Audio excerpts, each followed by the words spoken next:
Indian ডেমক্ৰেচিৰ ওপৰত চেপ্টাৰটো বনাইছো সেবা বোৰ্ডৰ ক্লাছ 10 পলিটিকেল সায়েন্স চেপ্টাৰ 1ত এই পাৰ্টটো আছে ইণ্ডিয়ানৰ হলো বেলেগ কোনবা কম্পিটিটিভ এক্সাম যদি কোনবাই দি আছে ষ্টুডেন্টে তেওঁলোকৰ কাৰণেও ইম্পৰ্টেন্ট হ'ব ইণ্ডিয়ান ডেমক্ৰেচি ইণ্ডিয়ান কনষ্টিটিউচন এটসেট্ৰা কোনবাই যদি ষ্টাডি কৰিব বিচাৰিছে ঠিক আছে সো এই ভিডিওটো এই লেকচাৰটো চাই লোৱাৰ পাছত ক্লাছ 10 সেবাৰ যিবিলাক ষ্টুডেন্ট থাকিব তেওঁলোকে বেলেগ আৰু একো পঢ়া দৰকাৰ নাই বেলেগ একো ৰিভিজন কৰা দৰকাৰ নাই এই ভিডিও এই লেকচাৰটো কমপ্লিট চাই ললে তেওঁলোকে গোটেইখিনি কনসেপ্ট ক্লিয়াৰ হৈ যাব এই চেপ্টাৰটো ৰিগাৰ্ডিং আৰু যিবিলাকে ফ্ৰীতে চাই আছে এপত আৰু লাইভ ক্লাसेছ তেওঁলোকৰ পিডিএফ বা নোটছো থাকে আমাৰ যিবিলাকে ইউটিউবত ফ্ৰীত চাই আছে তেওঁলোকৰ এটাই ৰিকমেন্ডেশন থাকিব যে তোমালোকে স্লো কৰি পেলাই অলপমান ভিডিওটো চাই লবা বা ৰিৱাইন্ড কৰি পজ কৰি তোমালোকে সাইমultaneously সমানে সমানে নোটছখিনি বনাই গুছি যাবা কোৱেশ্চন আনসাৰৰ কাৰণে তোমালোকৰ এটা পিছত হেল্প হ'ব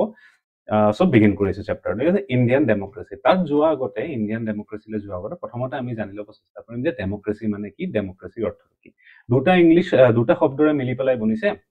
এটা হৈছে ডেমোস আৰু এটা হৈছে ক্ৰাচিয়া ডেমোস মানে হৈছে পিপল আৰু ক্ৰাচিয়া মানে হৈছে ৰুল তোমালোকৰ কিতাপত যদি ডেমক্ৰেসিৰ মিনিং এনেকৈ দিয়া নাই সেবা টেক্সট বুকত তথাপিও এনেকৈ জানি থলে তোমালোকৰ কাৰণে বুজি পাবলৈ অলপ ইজি হ'ব ডেমোস মানে কি হয় পিপল মানুহ আৰু ক্ৰাচিয়া মানে হৈছে ৰুল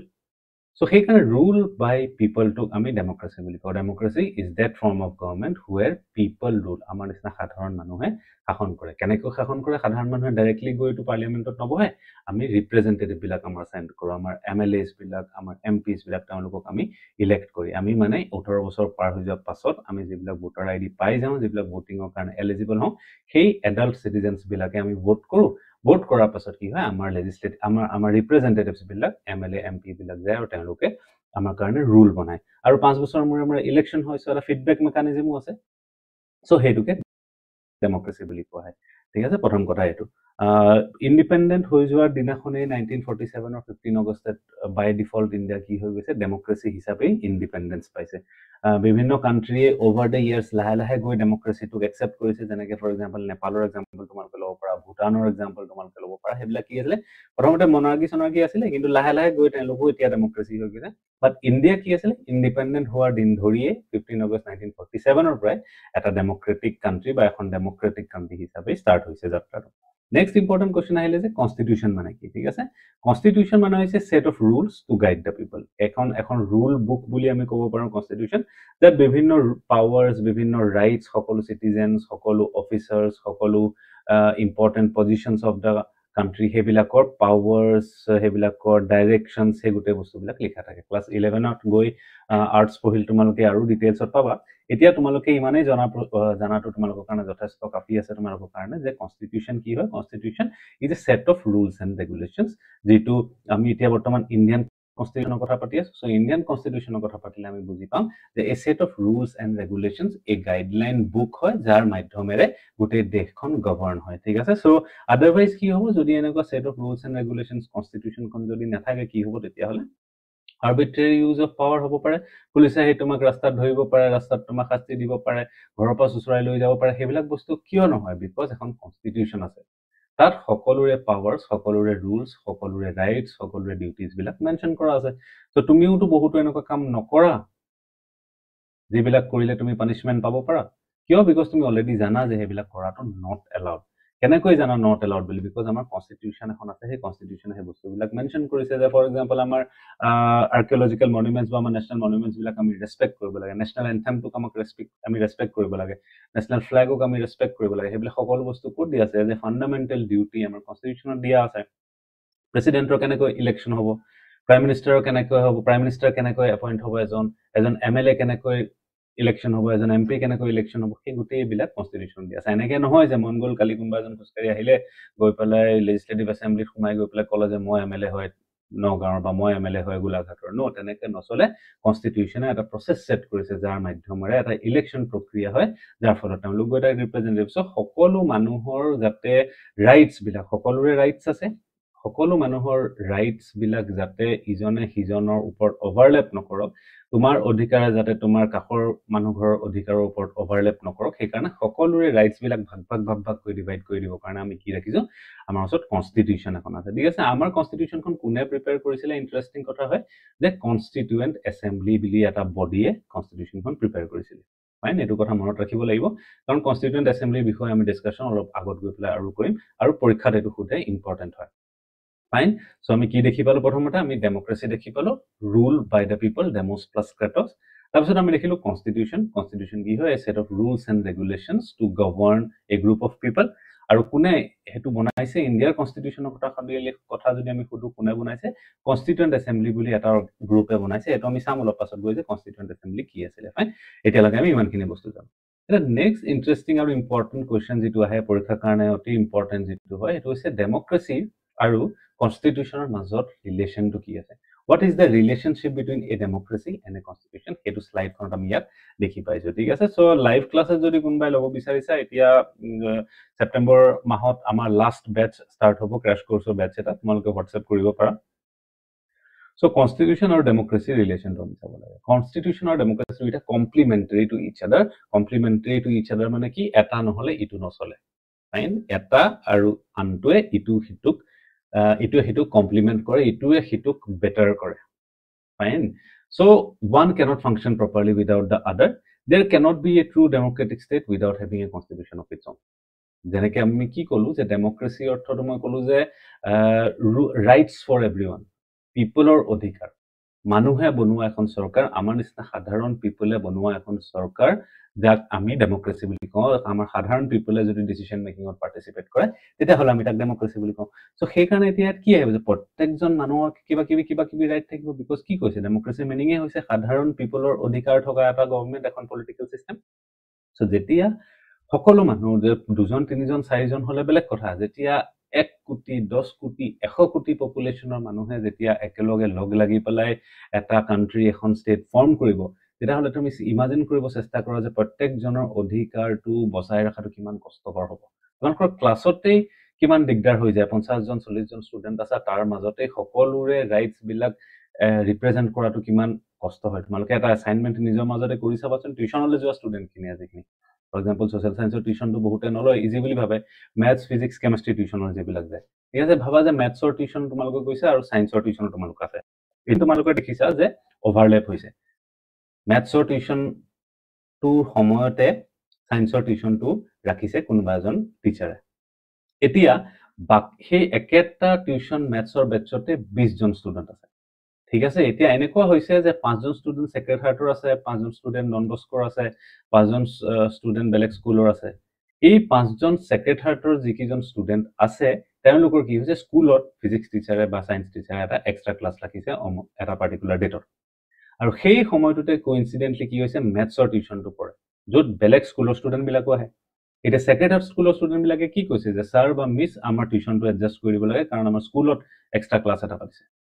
এটা বাকি ষ্টুডেন্ট খিনি জানো মানি লব কাৰণ তেওঁলোকৰ স্কুলতটো এক্সট্ৰা ক্লাছ নাই ডন বস্কোটো এক্সট্ৰা ক্লাছ নাই হোৱা বা বেলেগ যিবিলাক স্কুলৰ ষ্টুডেন্ট আহিছে জাতীয় বিদ্যালয়ৰ ষ্টুডেন্ট আহিছে তেওঁলোকৰটো এক্সট্ৰা ক্লাছ নাই হোৱা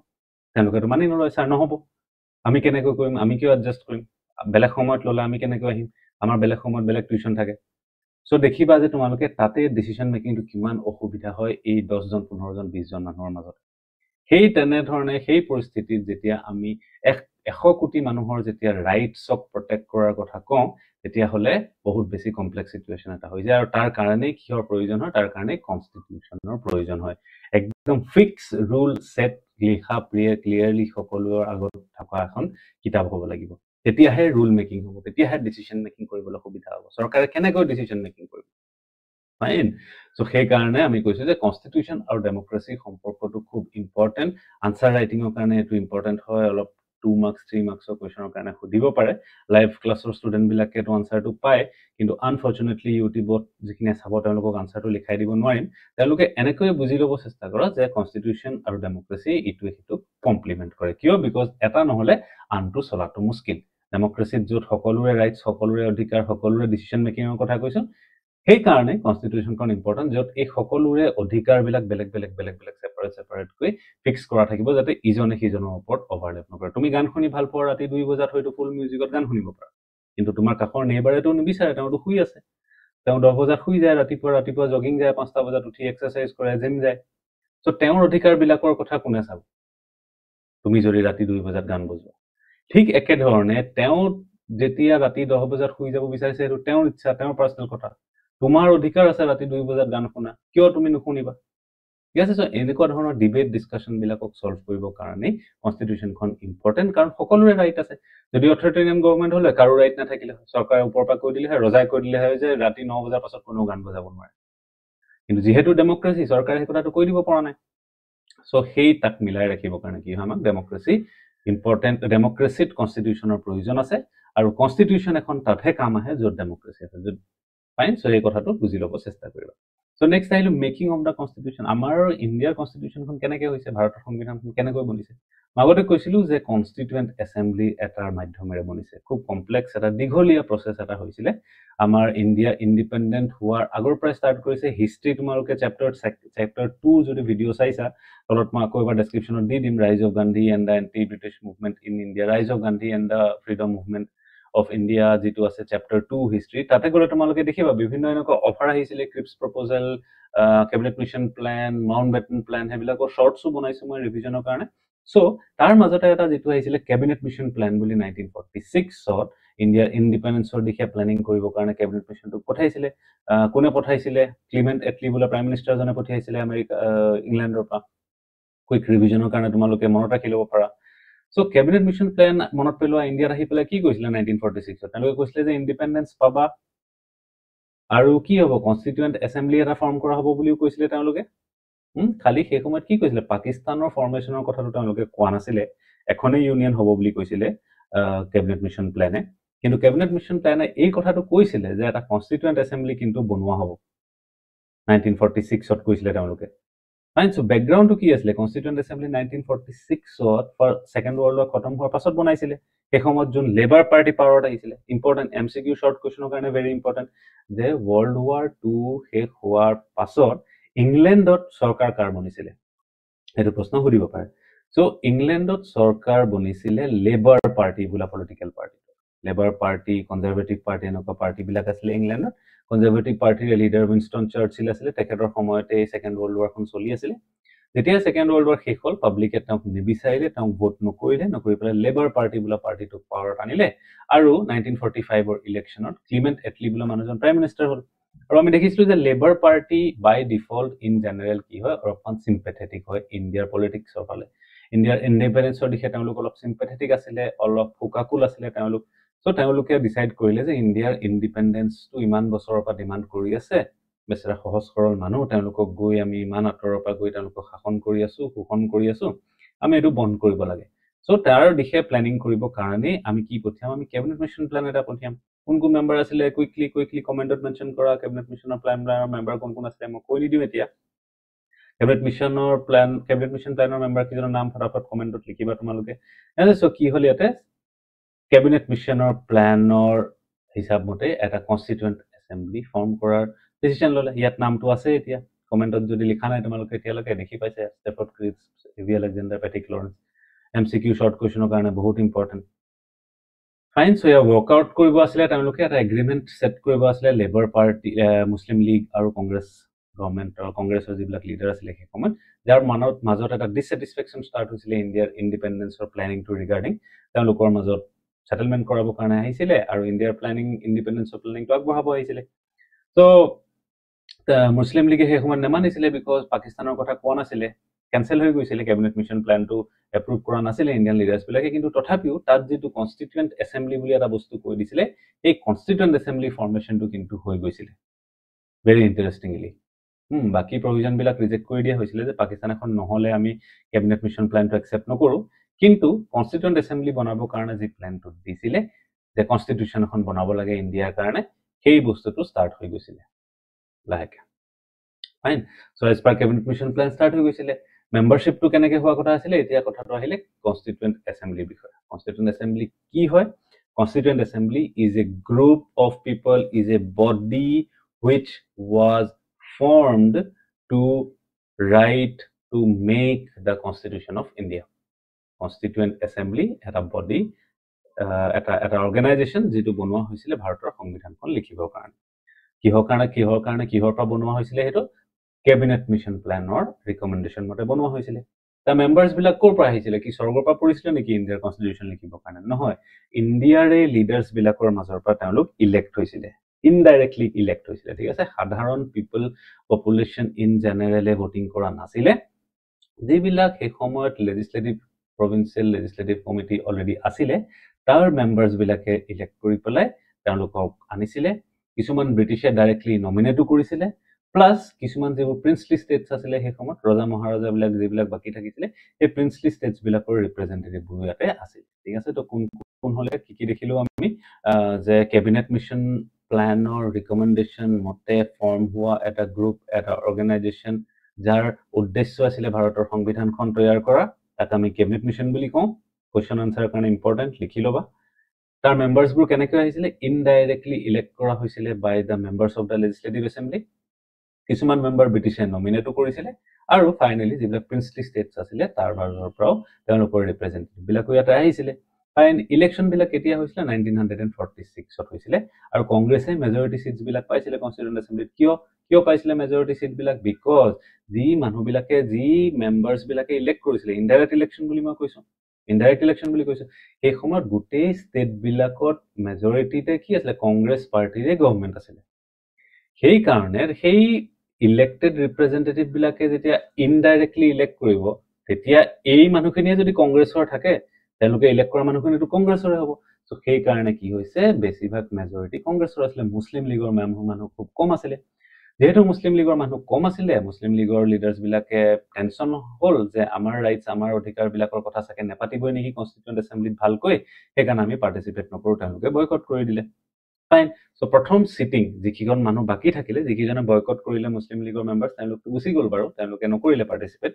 তেওঁলোকৰ কনস্টিটিউশন সেপাৰেটলি পিছত গৈ পেলাই বনাই ইন্ডিপেন্ডেন্স হোৱাৰ পাছত তেওঁলোকে সেই সময়ত কনস্টিটিউয়েন্ট এছেম্বলি এটাইকে ফৰ্ম কৰিব নোৱাৰে ইনফেক্ট পাকিস্তানৰ কাৰণে বাট ইণ্ডিয়া কনস্টিটিউয়েন্ট এছেম্বলি ফৰ্ম হৈ যায় আৰু মেজৰিটি কংগ্ৰেছ লিডাৰ্স থাকে মেজৰিটি এই লিডাৰ্স বিলাকৰ মেজৰিটি মানুহ কোন থাকে তেওঁলোক লয়াৰ্স থাকে বেৰিষ্টাৰ বুলি কৈছিলে লয়াৰ্স থাকিছিলে ৰিচ বিজনেছমেন আছিলে হে তেনেকুৱা পঢ়াশুনা মানুহ বিলাকে মোস্টলি ইয়াত কনস্টিটিউয়েন্ট এছেম্বলিত পাৰ্টিসিপেট কৰিছিল প্ৰথম মিটিংটো কেতিয়া ষ্টাৰ্ট কৰিছিলে কনস্টিটিউয়েন্ট এছেম্বলি 9 ডিসেম্বৰ 1946 ত এটো ষ্টাৰ মাৰ্ক মাৰিলোৱা এটা দুটা তিনটা 10টা 50টা 100টা ষ্টাৰ মাৰ্ক মাৰিলোৱা very important question MCQ short কোৱেশ্চনৰ কাৰণে সুধিব পাৰে ফাইন এই গ্ৰুপটো এছ'চিয়েট হৈ ফৰ্ম হৈ গল গ্ৰুপটো কেনেকৈ ফৰ্ম হল ইনডাইৰেক্টলি নিজৰ লেজিসলেটিভ এছেম্বলি ষ্টেট বিলাকৰ পৰা ইলেক্ট কৰি মানুহ বিলাক পঠিয়ালে সেই মানুহ বিলাক তাত থকা এমএলএ বিলাকে ইলেক্ট কৰি পঠিয়ালে ফৰ্ম হল অৰ্গানাইজেশনটো 9 ডিসেম্বৰ 1946 ত প্ৰথমবাৰ লগ পাইছে মানুহ সব আহি গুট খাইছে প্ৰথমবাৰৰ বাবে ঠিক আছে সো কথাবিলাক আলোচনা ডিসকাশনটো ষ্টাৰ্ট কৰিব কাৰণে সভাপতি এজন লাগিব তেওঁলোকে ডিসাইড কৰিলে যে জুন আমাৰ মাজত আটাইতকৈ সিনিয়ৰ আছে তেওঁক আমি সভাপতি হিচাপে এতিয়া আজিৰ মিটিংখনৰ কাৰণে এপইন্ট কৰি লওঁ আৰু আজিৰ মিটিংখনতে আমি আহিবলগীয়া সময়ৰ কাৰণে আমাৰ প্ৰপাৰ জুন পাৰ্মানেন্ট এক্সাক্ট আমাৰ একচুয়াল জুন সভাপতি হয় তেখেতৰ আমি নিৰ্বাচনটো আজিয়ে কৰিম কিন্তু প্ৰথম আহি পোৱাৰ লগে লগে ৰাতিপুৱাই মানুহখিনিক আনি বহুৱাবটো লাগিব এই চকীখনত কোনবা এজনটো বহিব লাগিব ডিসকাশন খিনি ষ্টাৰ্ট কৰিব কাৰণে সেই মানুহজন আমি কেনেকৈ ডিসাইড কৰিম সেই মানুহজন আমি ডিসাইড কৰিম সিনিয়ৰিটি বেসিছত বয়সত যোন সিনিয়ৰ আছিল সচিদানন্দ সিনহা সেই সময়ত সিনিয়ৰ আছিল তেখেতক ক'লে যে দাদা আপুনি বাকুৰাদো আপুনি এই চকীখনত বহক আপুনি ষ্টাৰ্ট কৰি দিয়ক জাস্ট আপুনি একো চিন্তা কৰিব নালাগে আপুনি অকল ষ্টাৰ্ট কৰিহে দিয়ক মাত্ৰ তাৰপিছত আমি অটোমেটিক্যালি ৰাজেন্দ্ৰ প্ৰসাদ প্ৰেসিডেন্ট আমি তেওঁক আমি আগতে মনতে ভাবি থৈছো নেক্সট যেটো ইলেকশন এই যেতিয়া ভোটিংটো হ'ব আজি তাতে আমি ৰাজেন্দ্ৰ প্ৰসাদ ডাঙৰীয়াক ইলেক্ট কৰি পেলাই পাৰ্মানেন্ট প্ৰেসিডেন্ট বনাই দিম আপুনি তাৰপিছত ফ্ৰী হৈ যাব আপুনি চিন্তা নকৰিব ইমান টেনচন নলব কথা একো আপুনি জাস্ট বহক আধা ঘন্টা 1 ঘন্টা কাৰণে আপুনি চকীখনত বহক আপুনি আজি স্টাৰ্টিং কৰিব কাৰণে প্ৰেসিডেন্ট আপোনাৰ নামটো বুৰঞ্জিত ইতিহাসত থাকিও যাব যে কনস্টিটিউয়েন্ট এছেম্বলি প্ৰথম প্ৰেসিডেন্ট আপুনি আছিলে তেনে ধৰণে কি হয় সচিদানন্দ সিনহাৰ লিডাৰশ্বিপতে সচিদানন্দ সিনহাৰ টেম্পৰাৰী প্ৰেসিডেন্টশ্বিপতে ফৰ্ম হৈ যায় constituent assembly first meeting to start কৰি দিয়ে 9 ডিসেম্বৰ 1946 ত ফাইনালি ইভেন্চুয়ালি পাৰ্মানেন্ট বা ফুল টাইম প্ৰেসিডেন্ট হিচাপে ডক্টৰ ৰাজেন্দ্ৰ প্ৰসাদ ইলেক্ট কৰে তাতে বহি থকা মানুহবিলাক ড্ৰাফটিং কমিটি বুলি এটা কমিটি ফৰ্ম হৈ যায় কি হয় ড্ৰাফটিং কমিটি অলপ পাছত গৈ পেলাই নেক্সট এটা দুটা স্লাইডৰ পাছত তোমালোকক কম খালি এটা এটোৱে জানা যে মেইন কনস্টিটিউশনৰ ষ্ট্ৰাকচাৰটো প্ৰিপেয়াৰ কৰিব কাৰণে যেটো এটা সেট কমিটি বনোৱা হৈছিল সেই কমিটিটোক ড্ৰাফটিং কমিটি বুলি কোৱা হৈছিল ফাইন তেওঁলোকে কি কৰিছে লিগ্যাল ষ্ট্ৰাকচাৰ বিলাক ফৰ্মেটটো একচুৱেলি বনাইছিলে যে আৰ্টিকলছবিলাক কেনেধৰণে ছেট কৰা হ'ব, চেপ্টাৰবিলাক কেনেকৈ বনোৱা হ'ব, সেই তাক ড্ৰাফ্ট কৰিবৰ কাৰণে তাৰ ড্ৰাফ্ট মানেই হৈছে স্কেলিটন বা আউটাৰ ষ্ট্ৰাকচাৰ। সেই সংবিধানখনৰ একচুৱেল সংবিধানখনৰ আউটাৰ ষ্ট্ৰাকচাৰটো ক্ৰিয়েট কৰিবৰ কাৰণে ড্ৰাফটিং কমিটি বুলি এটা বনোৱা হ'ল 29 আগষ্ট 1947 আৰু ডক্টৰ বি আৰ আম্বেদকাৰৰ তাৰ সেই কমিটিটোৰ চেয়াৰমেন বনোৱা হ'ল। আৰু এই গোটেই যাত্ৰাটো বিভিন্ন দিন মিটিং হয়, বিভিন্ন মেম্বাৰে বিভিন্ন বস্তু ইন্ট্ৰডিউচ কৰে, বিভিন্ন কনচেপ্ট ইন্ট্ৰডিউচ কৰে, বিভিন্ন প্ৰভিজনছ কনষ্টিটিউশ্যনত এড কৰা হয়, ৱৰ্ল্ডৰ ডিফাৰেণ্ট কাণ্ট্ৰিজৰ কনষ্টিটিউশ্যনবিলাক ৰিড কৰা হয়, তাৰ পৰা ইম্পৰ্টেণ্ট ফিচাৰ্ছ ভাল ফিচাৰ্ছবিলাক অনা হয় ইণ্ডিয়াৰ কনষ্টিটিউশ্যনত এড কৰিবৰ কাৰণে। এই গোটেইবিলাকত সময় লাগে যথেষ্ট, ঠিক আছে। এই গোটেইখিনি প্ৰচেছ হৈ ফাইনেলি কি হয় 26 নৱেম্বৰ 1949, অলমষ্ট 2 বছৰে বুলি ক'ব পাৰা। 47ত ষ্টাৰ্ট হৈছিলে 9 ডিচেম্বৰত প্ৰথম, তো তাৰ পৰা গৈ 46ৰ পৰা 47ৰ ডিচেম্বৰলৈকে 1 বছৰ, 48ৰ ডিচেম্বৰলৈকে 2 বছৰ আৰু 49ৰ নৱেম্বৰ, অলমষ্ট 2 বছৰ 9 মাহমান সময় লাগিছে। 2 বছৰ 10 মাহমান সময় লগাৰ পাছত কনষ্টিটিউশ্যনখন ফাইনেলি প্ৰভিজনছবিলাক ৰেডি হৈ গৈছে। আৰু যেতিয়া ৰেডি হৈ গৈছে 26 নৱেম্বৰ 1949তে মেক্সিমাম প্ৰভিজনছবিলাক কি হৈ গৈছে, অলৰেডি ষ্টাৰ্ট হৈ গৈছে, অলৰেডি ইন ফ'ৰ্চ আহি যোৱা বুলি কয় ইমিডিয়েটলি। কিয়? বিকজ 15 আগষ্ট 1947ত অলৰেডি ইণ্ডিপেণ্ডেঞ্চ হৈ গৈছে। তোমালোকে দেখিছা যে আমি অলৰেডি 1.5-2 বছৰ লেট চলি আছো, উইদাউট এখন কনষ্টিটিউশ্যন, আমাৰ নিজৰ কনষ্টিটিউশ্যন এখন নোহোৱাকৈ আমি চলি আছো। আমি কেনেকৈ চলি আছিলো? গভৰ্ণমেণ্ট অফ ইণ্ডিয়া এক্ট 1935ত যিখন পাছ কৰিছিলে ব্ৰিটিছে, সেই ব্ৰিটিছৰ সময়ৰ এখন এক্ট, ব্ৰিটিছৰ সময়ৰ এখন আইনৰ মতেই আমি চলি আছিলো ইণ্ডিপেণ্ডেণ্ট হোৱাৰ পাছতো প্ৰায় 1 বছৰ 1.5 বছৰ 2 বছৰলৈকে। সেইকাৰণে আমি বেছি দিন ৰ'ব নোৱাৰিলো। যিদিনাখনেই ৰেডি হ'ল 26 নৱেম্বৰ 1949ত, ইমিডিয়েটলি আমি মেজৰিটি অফ দ্য প্ৰভিজনছবিলাক এপ্ৰুভ কৰা, একচেপ্ট কৰা ষ্টাৰ্ট কৰি দিলোঁ। কিন্তু ফৰ্মেলি কনষ্টিটিউশ্যনখন আমি অপেন বা ভেলিড বুলি কেতিয়া কৰিলোঁ? নেক্সট ইয়েৰ 1950 26 জানুৱাৰী। কিয়? বিকজ হিষ্ট্ৰীত তোমালোকে পাইছিলা, মনত কৰা, মই আকৌ এবাৰ কৈছোঁ, চেপ্টাৰ 2 অফ হিষ্ট্ৰী অত্যন্ত অতিৰিক্ত ইম্পৰ্টেণ্ট। তাৰ ওৱান শ্বট ভিডিঅ' এটা চেনেলত বনোৱা আছে, ইয়াত মই ডেছক্ৰিপশ্যনতো দি দিম বা ওপৰত আই বাটনত পাবা বা প্লে লিষ্টৰ পৰা গৈ চেক কৰিব পাৰা। অত্যন্ত অতিৰিক্ত ইম্পৰ্টেণ্ট, ফ্ৰীতে আছে সেই ভিডিঅ'টো। পইচা দিব বহুতে টান পায়, সেইকাৰণে ফ্ৰীতে বনাই দিছোঁ। লাইভ ক্লাছ নকৰাকৈ তোমালোকে চাব পাৰিবা। সেই ভিডিঅ'টো গৈ ভালকৈ চোৱা, ছেকেণ্ড চেপ্টাৰৰ। তাত তোমালোকে দেখিবা 26 জানুৱাৰী কি ৰেলিভেঞ্চ আছে। 26 জানুৱাৰী 1930ত পূৰ্ণ স্বৰাজ ডে তেওঁলোকে চেলিব্ৰেট কৰিছিলে। that is very very important। 26 জানুৱাৰীটো সেইকাৰণে তেওঁলোকে ডেটটো ফাইনেল কৰি লয় যে 1950 নৱেম্বৰ মাহ আহি পালে, ৰেডি হৈছে এতিয়া কনষ্টিটিউশ্যন, মেজৰিটি প্ৰভিজনছবিলাক আমি অপেন কৰি দিওঁ, কিন্তু যিবিলাক ফাইনেল প্ৰভিজন আছে অফিচিয়েলি এটা চেৰিমনি কৰি ইয়াক একচেপ্ট কৰিম আমি 26 জানুৱাৰী 1950, বিকজ সেই দিনটো ৰেলিভেঞ্চ আছে। বিকজ আগতেই আমি চিভিল ডিছঅবিডিয়েঞ্চ মুভমেণ্টৰ সময়ত আমি কি কৰিছিলোঁ, ইয়াত আমি পূৰ্ণ স্বৰাজ ডে হিচাপে চেলিব্ৰেট কৰিছিলোঁ, ইণ্ডিপেণ্ডেঞ্চ ডে হিচাপে অলৰেডি আগতে এবাৰ চেলিব্ৰেট কৰি থৈছিলোঁ। So সেইকাৰণে what is important is that next day 26 January is also known as the Republic Day.